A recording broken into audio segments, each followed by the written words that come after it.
Selamat pagi Bapak Ibu Saudara yang kekasih. Pagi hari ini kita mau menikmati kembali hadirat Tuhan. Mari kita sama-sama menyembah Tuhan. Firman-Mu berkata kau besertaku, maka kuat roh dan jiwaku. Tangan-Mu Tuhan selalu ku nantikan, di setiap langkah ku percaya. Dengan sayap-Mu ku akan terbang tinggi, di tengah badai hidup ku tak menyerah. Kau kekuatan dan perlindungan bagiku, pertolonganku di tempat maha tinggi. Ku mengangkat tanganku, aku berserah. Kau ku nantikan, Kau yang ku sembah, Yesusku, Rajaku.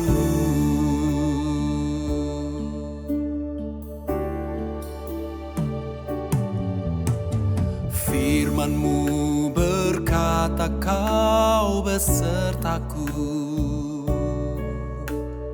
maka kuat roh dan jiwaku. Tangan-Mu Tuhan selalu ku nantikan, di setiap langkah ku percaya. Dengan sayap-Mu ku akan terbang tinggi, di tengah badai hidup ku tak menyerah. Kau kekuatan dan perlindungan bagiku, pertolonganku di tempat maha tinggi. Ku mengangkat tanganku, aku berserah. Kau ku nantikan, Kau yang ku sembah, Yesusku,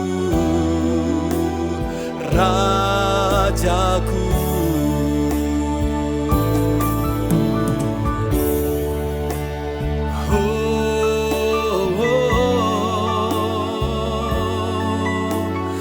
Hanya Kau Tuhan yang kami nantikan.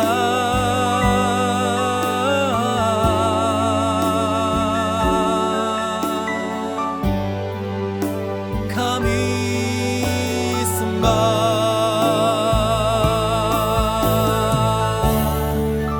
Kami percaya pertolongan kami hanya datang dari-Mu Tuhan. Engkau kekuatan kami, karena Engkau adalah Tuhan kami. Terima kasih Tuhan. Oh Yesus,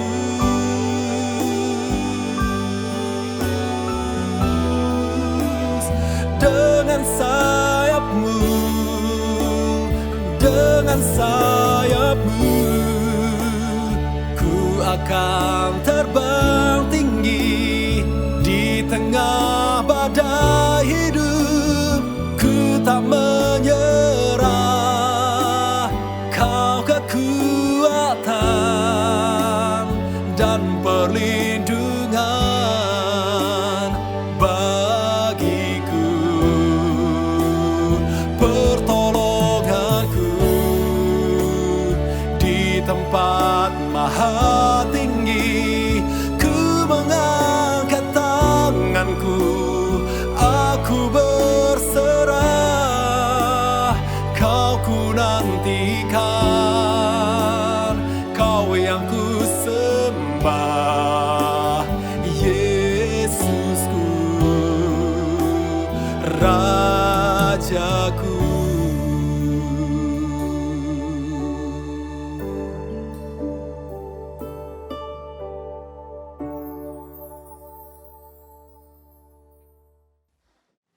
Selamat pagi Bapak Ibu Saudara, seluruh sidang jemaat Saint Altar. Senang sekali pada pagi hari ini kita bisa kembali bersama-sama mendengarkan dan merenungkan firman Tuhan. Judul renungan firman Tuhan pada pagi hari ini, Tuhan yang berdaulat. Mari kita baca ayatnya di dalam Habakuk, pasalnya yang ketiga, ayat 17 dan 18. Saya akan bacakan Habakuk pasalnya yang ketiga, ayat 17 dan 18 dikatakan, sekalipun pohon ara tidak berbunga, pohon anggur tidak berbuah, dan hasil pohon zaitun mengecewakan, sekalipun ladang-ladang tidak menghasilkan bahan makanan, kambing domba terhalau dari kurungan, dan tidak ada lembu dalam kandang, aku akan bersukacita di dalam Tuhan, bersorak-sorai di dalam Allah penyelamatku. Puji Tuhan. Nah Bapak Ibu, tahukah Bapak Ibu bagaimana cara ketakutan dan kekhawatiran hidup itu menyerang kita? Ada seorang hamba Tuhan yang pernah menyampaikan khotbah tentang Goliat yang menakut-nakuti orang Israel pada pagi dan petang hari. Demikian juga ketakutan dan kekhawatiran itu akan menyerang kita mulai saat kita membuka mata di pagi hari sampai menutup mata di malam hari. Nah, ketika seharusnya bangsa Israel itu berdoa pada pagi dan petang hari, disitulah Goliat menebarkan ketakutan. Begitu juga dengan kita, ya.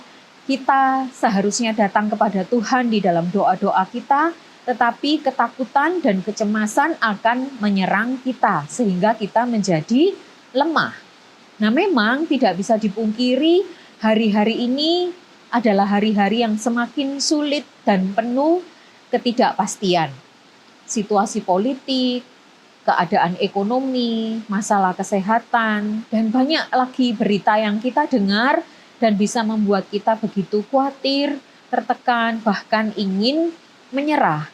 Tetapi firman Tuhan pada pagi hari ini mengajak kita untuk belajar dari kehidupan Nabi Habakuk. Ya. Nabi Habakuk hidup pada masa penghukuman Yehuda. Dan ia turut merasakan bagaimana penindasan bangsa Babel yang semakin hari semakin merajalela dan membuat hidup mereka seolah tidak lagi punya pengharapan. Nah, kita belajar dari doanya Habakuk di Habakuk pasal yang ketiga ayat 17 dan 18 tadi.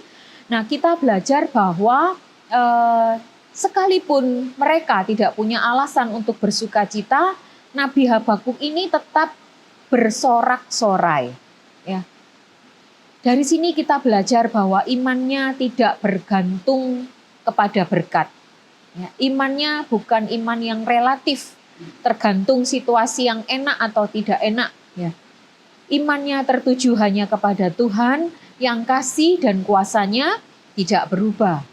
Nah, Bapak Ibu Saudara yang dikasihi Tuhan, Bapak Gembala juga pernah menyampaikan dalam khotbah beliau, dikatakan bahwa iman adalah keyakinan yang kuat di dalam hati kita tentang kuasa, kasih, dan kepastian firman Tuhan yang dapat kita nyatakan lewat perkataan dan perbuatan kita. Nah, karena itu apapun keadaan kita hari-hari ini, biarlah kita belajar hidup sebagai orang yang imannya tidak bergantung berkat, tidak bergantung situasi, tetapi iman kita tetap tertuju hanya kepada Tuhan yang kasih, kuasa, dan firman-Nya tidak pernah berubah. Nah, di tengah ketidakpastian, Tuhan memanggil kita untuk tetap tenang. Seperti yang tercatat di dalam Matius pasal yang ke-14 ayat yang ke-27.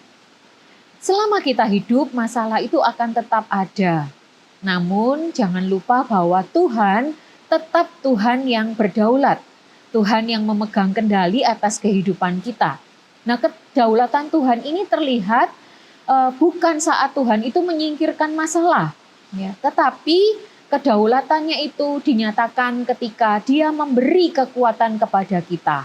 Ya, Tuhan memberikan kekuatan untuk kita itu seperti kaki rusa, ya, tercatat di dalam Habakuk pasal yang ketiga ayat yang ke-19. Rusa itu binatang yang sering naik ke tebing yang tinggi untuk mencari perlindungan dan menjauhi hewan pemangsa lainnya. Nah, untuk sampai ke tempat yang tinggi itu, si rusa ini harus melewati tebing-tebing yang curam. Rusa memiliki kaki yang kuat, sehingga rusa ini dapat bergerak dengan lincah dan berdiri di tebing yang curam itu dengan stabil. Ya. Nah, Tuhan tidak pernah membebaskan kita dari masalah. Tuhan juga tidak pernah ingin mempersulit kita. Namun di tengah masalah, Tuhan justru memberikan kita keberanian, ketangguhan, kekuatan, serta kemenangan dalam masa-masa yang sulit. Ya. Nabi Habakuk ketika dia mengeluh bahwa Allah tidak seharusnya menggunakan bangsa Babel yang jahat untuk menegur bangsa Israel, maka Tuhan meyakinkan Habakuk bahwa bukan berarti kejahatan akan menang. Allah masih memegang kendali atas segalanya dan akan mendatangkan keadilan yang sempurna suatu hari kelak. Ya. Nanti Bapak Ibu bisa baca di Habakuk pasal yang kedua, ayat yang ke-13 dan 14. Nah, Bapak Ibu Saudara yang dikasihi Tuhan, kita juga dapat meyakini ya bahwa hidup kita berada di tangan Allah yang berdaulat. Apapun yang mungkin terjadi di dunia ini, mungkin sepertinya kejahatan justru semakin merajalela dan dibiarkan begitu saja, tetapi Dia tetap Allah yang berkuasa atas segalanya. Nah, pagi ini apapun yang jadi beban atau kekhawatiran kita, mari kita memilih untuk tetap tenang. Sebab Tuhan yang menjadi perlindungan kita. Tuhan yang membuat kaki kita ini kuat dan lincah seperti kaki rusa. Ya, Tuhan yang memberi kekuatan. Tuhan yang akan menuntun kita kepada kemenangan atas setiap pergumulan. Dan biarlah kita tetap bersorak-sorai memuji kebesaran Tuhan dalam segala keadaan. Saat kita membuka mata di pagi hari, jangan biarkan kecemasan menyerang kita. Ya, mari kita datang kepada Tuhan, mendekat dan nantikanlah Tuhan. Bahkan ketika saat malam hari tiba, saat masalah kita belum selesai, atau masalah kita justru bertambah berat, datanglah kepada Tuhan, carilah kekuatannya selalu, dan percayalah Tuhan yang menyertai kita, Tuhan yang berdaulat, Tuhan pasti akan memimpin kita pada kemenangan. Tuhan Yesus memberkati, mari kita sama-sama berdoa. Tuhan, kami mengucap syukur, terima kasih buat berkat firman Tuhan yang menghibur dan menguatkan kami pada pagi hari ini. Hari-hari ini Tuhan, hari-hari yang semakin berat, semakin banyak pergumulan dalam kehidupan kami, tetapi kami bersyukur firman-Mu menguatkan kami bahwa Engkau Tuhan yang berdaulat atas segala sesuatu, Tuhan yang memegang kendali sepenuhnya atas kehidupan kami. Karena itu biarlah kami terus mengiring Tuhan dengan percaya, dengan iman kami yang tertuju kepada Tuhan, bukan iman yang tergantung pada enak atau tidak enak situasi kami, bukan iman yang bergantung kepada berkat, tetapi iman yang hanya tertuju kepada kasih, kuasa dan firman-Mu yang tidak pernah berubah. Terima kasih Tuhan buat firman-Mu, Tuhan yang tolong kuatkan kami semua, Tuhan yang sertai kami dan pimpin kami, serta seluruh sidang jemaat-Mu sepanjang hari ini. Biar kami berjalan seturut kehendak Tuhan, dan sepanjang hari ini kami memuliakan nama-Mu. Terima kasih Tuhan, kami sudah berdoa dan mengucap syukur di dalam nama Tuhan Yesus Kristus. Haleluya. Amin. Dengan sayap-Mu, ku akan